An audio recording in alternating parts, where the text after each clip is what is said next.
isang malaking hamon sa ating bansa ngayon.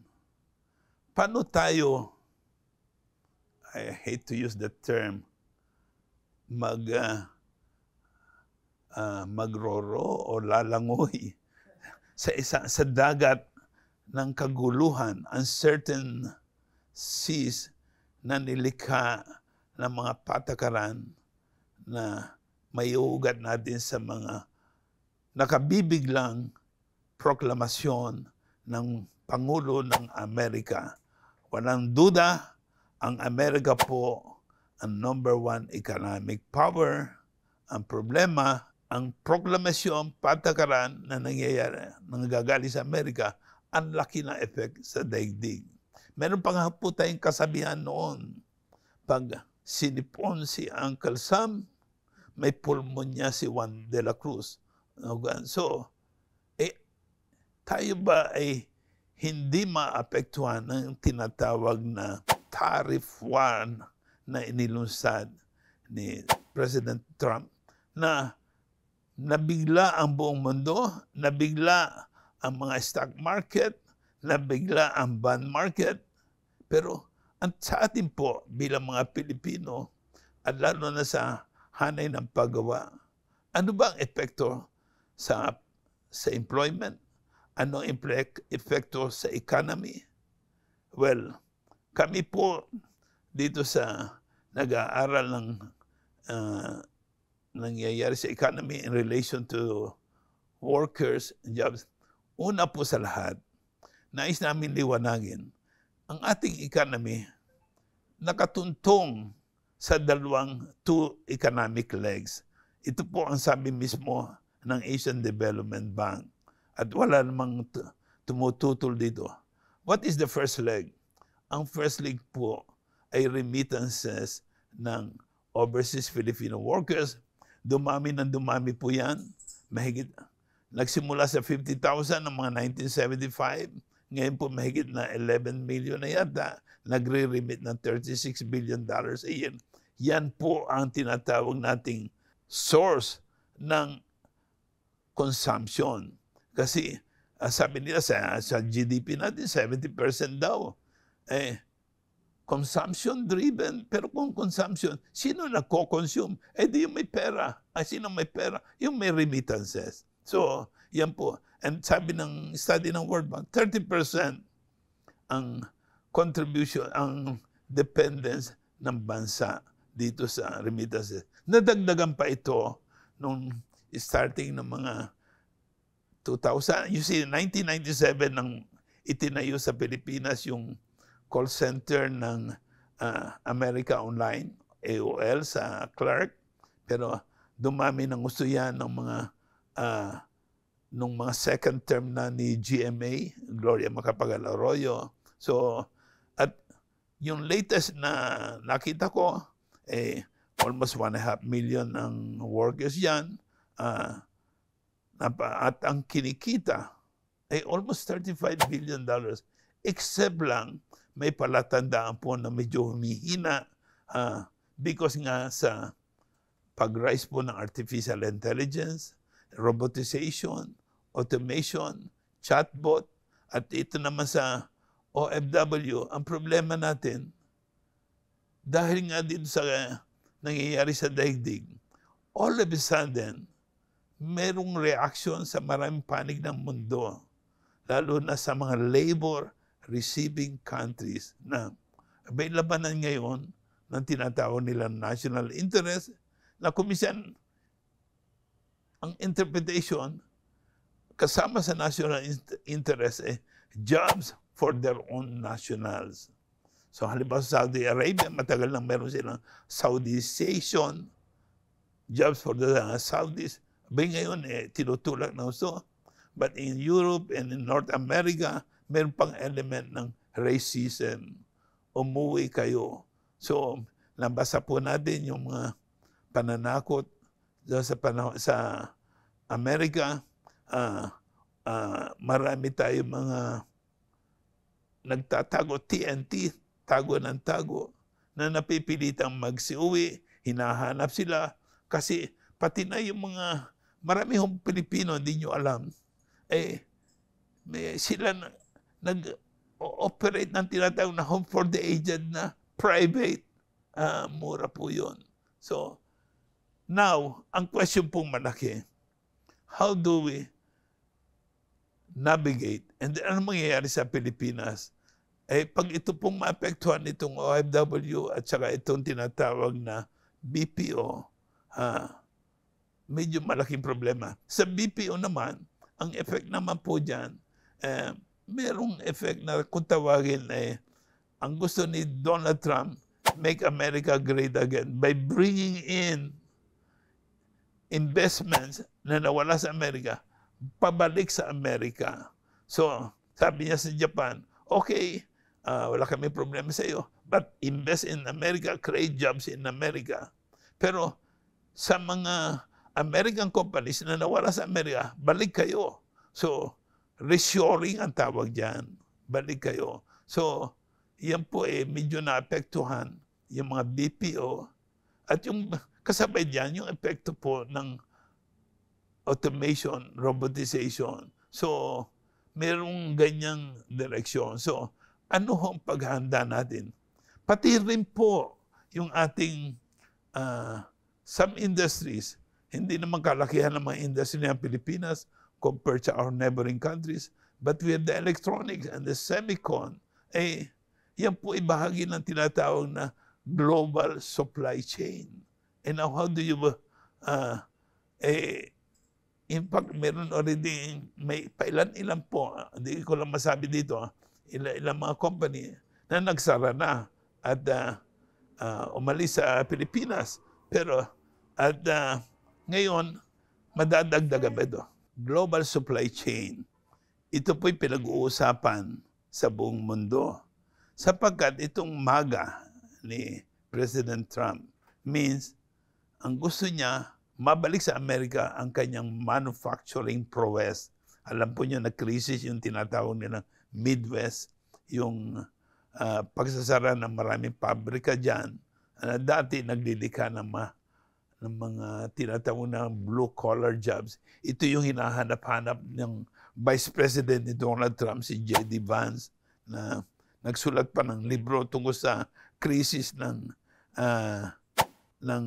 American working class dahil sa pagkasira ng kanilang industrial base, pagkasira ng mga regular blue-collar jobs at pagkasira din ng union sabagat nawalan ng base ang unionization. Of course, lumakas yung gawin ng California, nariyan yung Silicon Valley, nariyan yung mga medyo high-tech. So they want make America great again. Yung din naman po ang layunin ng ibang bansa at in particular yung kalaban po ng Amerika, China. Ang China naman, because of their modernization program, ang akala ng Amerika noong 1980s, 1990s, ang ganda ng China, partner natin. So, yung mga American companies nag-invest sa China sapagkat mura ang labor, lalo na yung mga labor-intensive products. Some of those investments came from the Midwest ng Amerika. In other words, itong restructuring ng global economy from 1980s to the present ay partly due to the movement of capital na sa panguna ng mga American, European, Japanese multinationals, ina-outsource nila sa developing countries including China yung mga labor-intensive production at nire-retain daw nila yung capital-intensive, R&D, katulad ng Apple, naroon na lang sila sa design. Pero hindi nila sukat akalain na magbabago ang mundo.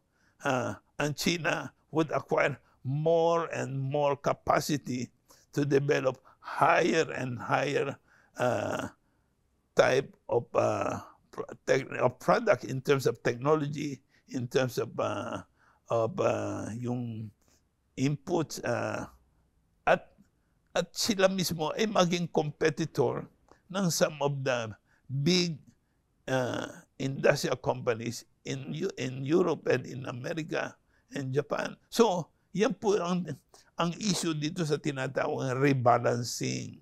So nag-declare si Donald Trump po ng tinatawag niya Liberation Day. Ang Liberation Day niya ay magkaroon ng recalibration. So ang ginagawa niya, lahat ng mga bansa na merong deficit ang Amerika, katulad ng China, meron silang deficit na $300 billion a year. Tapos, i-divide niya yung deficit na yun over yung kanilang mga export. So, i-derive nila yung tinatawag nilang tariff. At yung tariff sa China, umabot ng 145%. Meron pang threat na yung tariff sa China, madagdagan pa. At one time, they're toying with the idea of 245% tariff.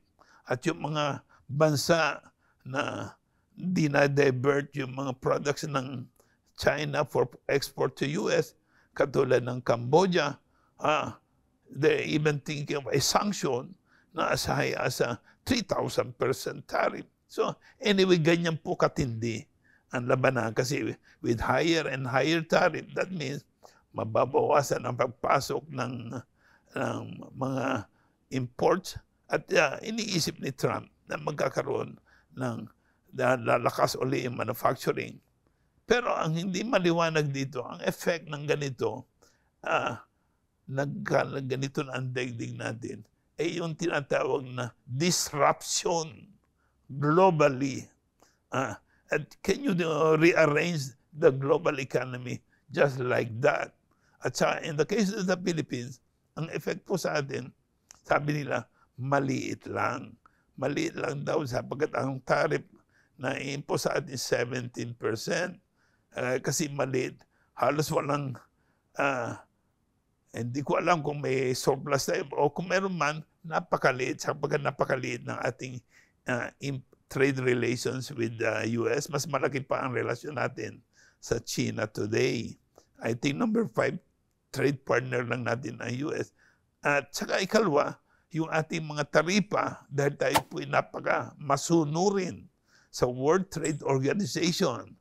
We were far ahead of Thailand and our neighboring countries in liberalizing our trade regime. So, na almost zero tariff na tayo, napakababa. Kaya ang sabi nila, why effect sa Pilipinas? But mayroon pong effect. Ito po yung sinasabi natin na kanina. Una, because of the disruption, the disorder happening, all of a sudden, different countries, they realize we have to take care of ourselves. If Donald Trump talks about make America great again, then make India great again, make Russia great again, make Europe great again. So, laman lang po, all of a sudden, everybody has become protectionist. Tayo naman, wala akong naririnig na make the Philippines great again. So, nasaan ang positioning po natin? So, ganun po katindi ang nangyayari sa daigdig. And kasama sa ganitong realignment ay yung pagsusuri nila sa etika. We create jobs for our countrymen. So, ganyan po ang ginagawa ni Trump. Ganon din yung ginagawa ng Europe. So, medyo may effect po sa kalagayan ng ating mga kababayan o OFWs, lalo na yung tago ng tago. O kaya, kahit na may trabaho na ako, pero halimbawa sa Middle East, pero kung maisipan ng mga taga-Middle East, it's about time na tayo na magpatagbo ng ating mga industriya, ng ating mga establishments.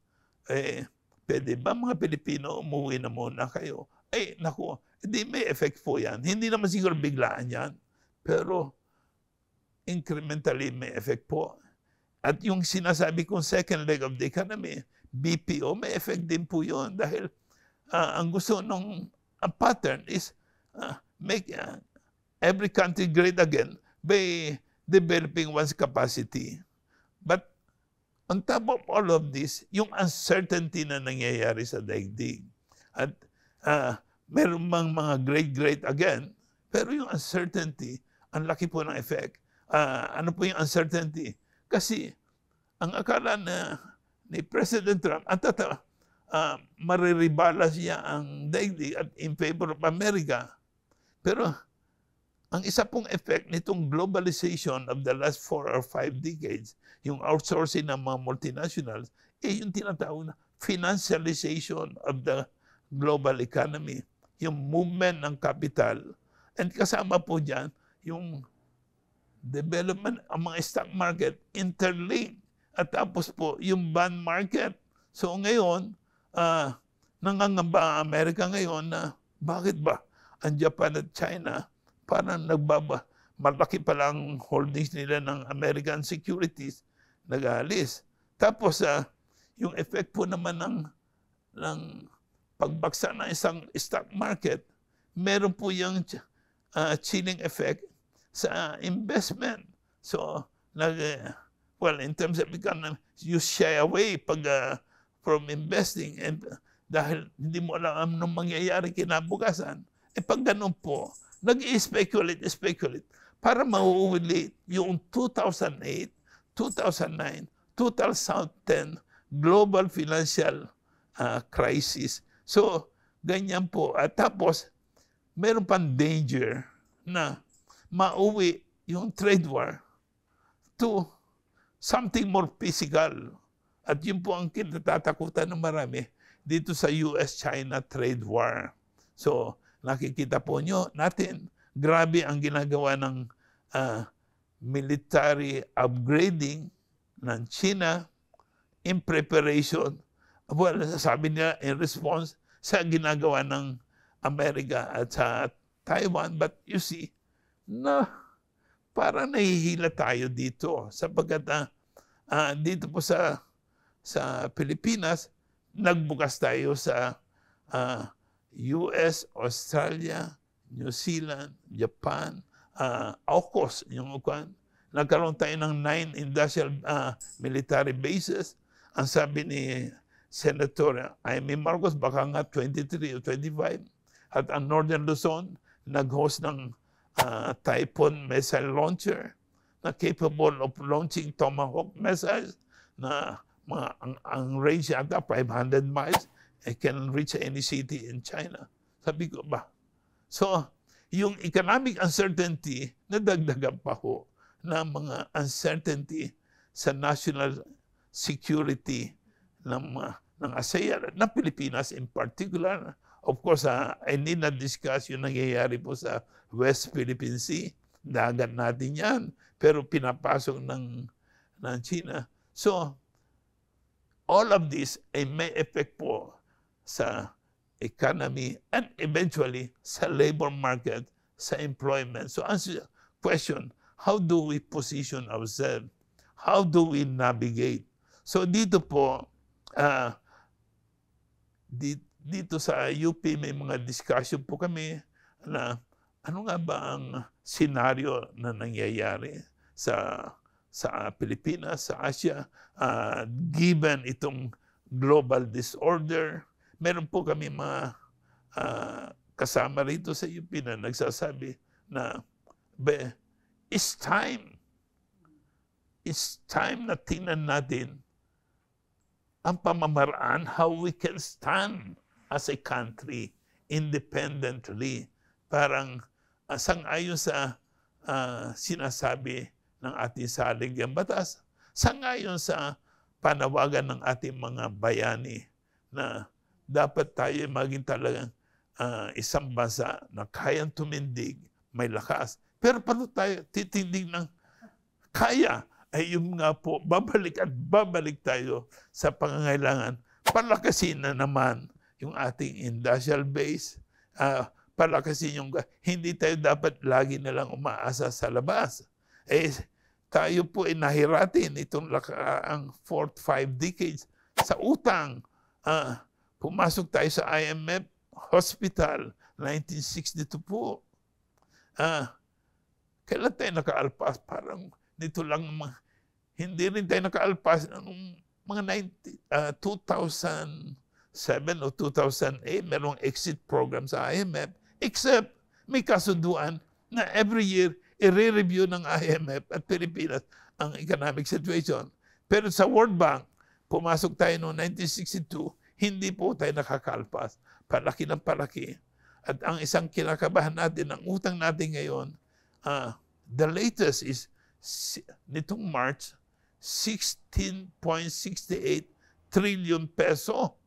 Ay minana po ni Pangulong Bongbong kay President Duterte noong 2022 is 12 trillion. So in other words, nagdagdagan po ng kulang-kulang na sa, malapit na sa 5 trillion. Grabe po. Oo. So, kaya nga po, yung isang pinag-uusapan namin, baka nagbabiolate natin yung Constitution. Ang sinasabi po ng Constitution, education should enjoy or should have the highest budgetary priority. Noong po December, grabe ang away, sapagat bakit daw nabawasan yung budget sa health, sa education, in favor of construction. So nag-rebalance sila ng kaunti, umungos ng kaunti. Pero nung tininan ko po yung budget this year para sa utang, magbabayad tayo ng 800 billion sa interest. Pero hindi po na-reflect sa budget na magbabayad tayo ng 1.2 trillion sa principal. Under Presidential Decree 1177 na nilabas ni President Marcos Sr. nung panahon ng martial law, automatic ang debt servicing. Pag sinabing automatic, babayaran mo yan. Basta sa pilitan yan. It's an obligation ng bansa. So, 2 trillion po this year ang mapupunta sa debt service. Ang budget mo sa education, 1 trillion. Ang budget. So, it's very clear na mababiolate yung. So, pero much more than that, kaya ba nating i-sustain yung ganitong level ng pangutang? And then, kaya ba nating umahon dito sa utang? Sa maraming bansa, nakikita po natin, malaking issue ngayon sa Amerika. Okay, maga-maga ka, Mr. Donald Trump, pero namamagana pala ang Amerika sa utang. At ang laki pala ng deficit nila, nadadagdagan pa ng problema nila sa pag-withdraw ng mga dayuhan. Yung na nga, binibenta uli yung bond market, yung sa bond. Trilyon-trilyon ang hawag dati ng China, ng Japan, nagbabawas sila. So, they're taking care of their own economy. So, ang isa pong maganda talagang gawin ng Pilipinas, sana sa tulong ng mga magagaling dito sa pamantasan, pag-aralan, paano after 1960s, 70s, 80s, 90s, 5 o 6 na dekada ng pangungutang, paano finally makakaalpas sa debt burden, sa debt hawla itong ating bansa. At tapos, ang mahal, of course, ang usapin dito yung tinatawag na debt to GDP ratio. Nung bago po mag-COVID, 39% ang debt to GDP ratio. After 4 or 5 decades of yung talagang nakakakubang pagbabayad ng utang, pero mag-COVID, naibalik po sa 60%. 60% and dahil sa COVID. And then hanggang ngayon po, hindi na nakaalis, mataas pa rin po. Binabanggit ko po ito sapagkat malaking implication nito sa job creation. Mabalaki ang implication nito sa kakayahan ng gobyerno na i-sustain ang kanyang spending para sa maraming bagay, including sa kalusugan, sa pabahay, lahat. So, sabi ko, ito, matapos po ang eleksyon, ang usapin dito, how do you sustain? And then, given the disorder happening in the world today, paano ka magugan? So, we can no longer adopt the same old approaches. Like, for example, open the economy to foreign investment. Ang labanan po sa daigdig ngayon kanya-kanya, national interest, protection, kami muna, India first, Argentina first, Brazil first, Russia first. So, paano yun? And then, mag-develop ka ng mga industry. Saan ka mag-export? Mayroong sabi, mababa naman ang tariff na ipinasa sa atin, 17% under this recalibration ng Amerika compared to our neighboring countries. Pero, paano natin ma-take advantage yung mababang tariff kung wala naman tayong industries in place to take advantage of that? Ikatlo, may problema po ng possible trade diversion. Yung tinatawag nilang, kasi kung ang China hindi na makapasok sa Amerika o sa Europe, pero ang dami niyang pinoproduce, meron pong problema ng dumping na pwedeng mangyari. Matagal na ho nangyayari ang dumping. All you have to do is tingnan po nyo, ang buong bansa okay republic. Yung po mga okay yan, dinadump lang sa atin. Including mga kotse po, mga second-hand cars. Di ba? Dami second-hand cars. So, we need to take a deep, soul-searching reflection sa nangyayari at so siguro po may panukala tayo sa sa leadership ng pamantasan, magkaroon ng pag-uusap. Nung isang araw lang po, nasabi nung ating Pangulo ng pamantasan, magkaroon rin ng State of the Nation. Marami na pong State of the Nation in the past. Pero this time is really different. We need to do some soul searching. And then we need to clarify paano tayo mag-navigate sa ganitong kalagayan. Of course, kami po sa nag-aaral sa employment, ang priority namin how can we hold on to good jobs, promote, develop better jobs, and then paano tayo, yun po, nakasalalay sa how can we develop good industries that can create good jobs. So, and of course, nakasalalay din po yan sa having a good balanced economy. So, dugtong po yan. It is not enough to say na by 2040, middle-class economy na tayo. By 2050, parang project-project na walang maliwanag na batayan. And above all, we have to get our act together as a nation. Maraming salamat po.